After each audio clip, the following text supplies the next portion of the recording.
ഒരു സപ്ലൈകോയിൽ നിന്ന് കുറച്ച് സാധനങ്ങൾ വാങ്ങി. എവിടെ നിന്നാണ് വാങ്ങിയതെന്ന് പറയാൻ താല്പര്യമില്ലാത്തതുകൊണ്ട് ആരും ചോദിക്കണ്ട. വിവരം നിങ്ങളിലേക്ക് എത്തിക്കാൻ വേണ്ടി മാത്രമാണ് ഈ വീഡിയോ. മുളക് പാക്കറ്റ് കണ്ടപ്പോൾ എനിക്ക് സംശയം തോന്നിയിട്ട് തൂക്കി നോക്കിയപ്പോഴാണ് കാര്യം മനസ്സിലായത്. നല്ല പറ്റീരാണ്. കയ്യിൽ ത്രാസുള്ളത് കൊണ്ട് എല്ലാം തൂക്കി നോക്കി. ഉത്തരവാദി ആരാണെന്നറിയില്ല. സാധനങ്ങൾ വാങ്ങുന്നവർ സംശയം തോന്നിയാലൊന്ന് ശ്രദ്ധിക്കണം. സബ്സിഡി നിരക്കിൽ തരുന്ന സാധനങ്ങളുടെ തൂക്കത്തിലും സബ്സിഡി. അപ്പോൾ ഇത് ത്രാസ് ഒന്ന് പരിശോധിക്കാം.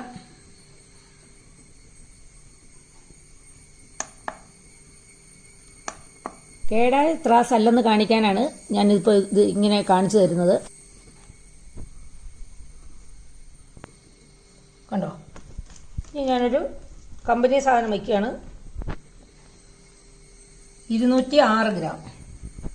ഇത് ഞാൻ ചുമ്മാ ഒന്ന് കാണിക്കാൻ വെച്ചതേ ഉള്ളൂ.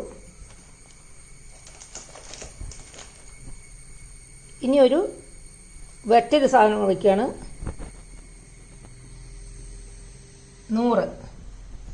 100 ഗ്രാം. ഇത് 100 ഗ്രാമിൻ്റെ സിന്തോൾ സോപ്പാണ്.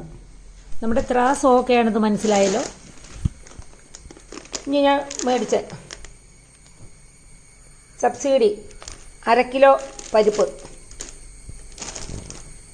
486, അതായത് 15 ഗ്രാം കുറവ്. അടുത്തത് കടല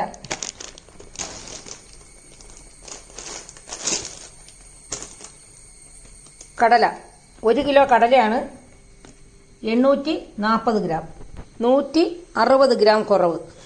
അത് പാക്കിംഗ് ഇങ്ങനെയാണ് ചെയ്തു തന്നേക്കുന്നത്. ഇനി ചെറുപയർ നോക്കാം. 493 ഗ്രാം.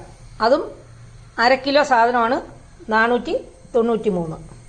ഇതാ 250 ഗ്രാമിൻ്റെ മുളക് വയ്ക്കാം. 0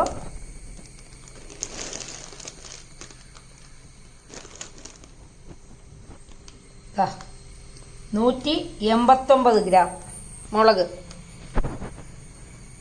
250 ഗ്രാമിൻ്റെ മുളക്, 60 ഗ്രാം കുറവ്. ഇനി ഒരു പാക്കറ്റും കൂടെ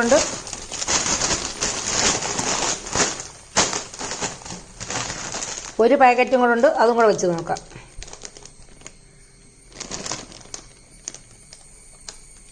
250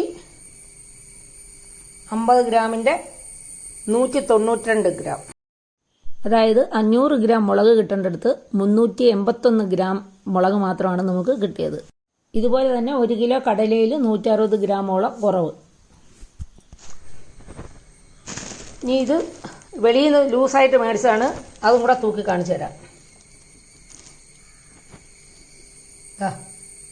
1/2 കിലോ സാധനം മേടിച്ചു, 505 ഗ്രാം. ഇന്നലെ സപ്ലൈകോയിൽ പോയി പരാതി പറഞ്ഞപ്പോൾ അവർ നമുക്ക് വേറെ 1/2 കിലോയുടെ ഒരു പാക്കറ്റ് എടുത്തു തന്നതാണ്. കണ്ടോ? ഒന്ന് തൂക്കി നോക്കാം.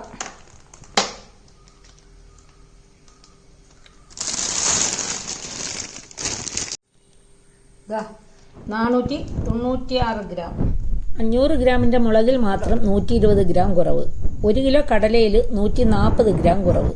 തൂക്കത്തിലെ ചെറിയ വ്യത്യാസങ്ങൾ നമുക്ക് പോകട്ടെ എന്ന് വയ്ക്കാം. ഇതുപോലെയുള്ള വലിയ വ്യത്യാസങ്ങളുണ്ടെങ്കിൽ നിങ്ങൾ പ്രതികരിക്കണം. ആരെയും ആക്ഷേപിക്കാൻ വേണ്ടിയല്ല ഈ വീഡിയോ, നിങ്ങളൊന്ന് ശ്രദ്ധിക്കാൻ വേണ്ടി മാത്രം.